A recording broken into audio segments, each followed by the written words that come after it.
Boleh kita belajar, boleh kita menuntut ilmu tentang pertanian atau apa saja ya guys, tapi kalau tidak dipraktikkan itu nihil guys hasilnya.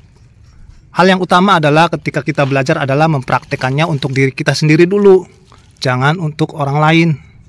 Nah, ketika kita praktek lalu bisa menghasilkan tanaman yang subur, maka kita bisa berbagi ilmu kepada kawan-kawan semua yang tidak memiliki ilmunya ya guys.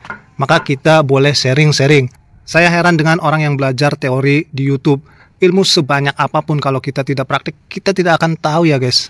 Karena teori belum tentu bisa diaplikasikan ketika kita praktek. Boleh kita mengambil ilmu, boleh kita menambah wawasan tentang pertanian. Apakah itu cukup? Tidak guys.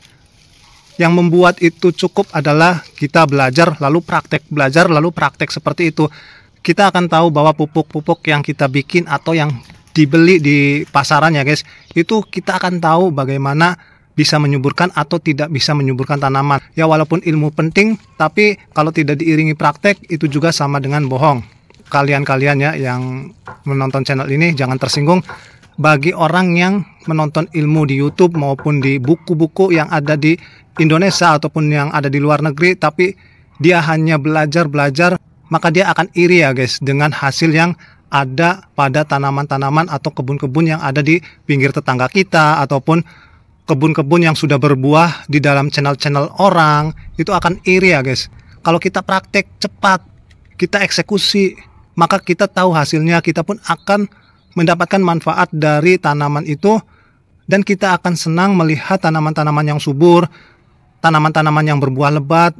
Kalau kita hanya sebagai penonton, maka dari awal orang yang praktek sampai dia mendapatkan hasilnya, maka itu akan membuat iri saja bagi kita. Maka prakteklah untuk mendapatkan hasil yang terbaik dan eksperimenlah supaya kita tahu keadaan dan bahkan kita bisa berbagi ilmu ya ketika kita tahu, dan kita pun akan memberitahu kepada orang, bisa mengajar kepada orang. Oke, demikian saja. Jika ada yang tersinggung mohon maaf. Ini buat orang-orang yang belajar ilmu tapi tidak mau praktek. So, belajar ilmu penting dan praktek pun penting. Jadi demikian saja, kurang dan lebihnya saya mohon maaf. Wassalamualaikum warahmatullahi wabarakatuh.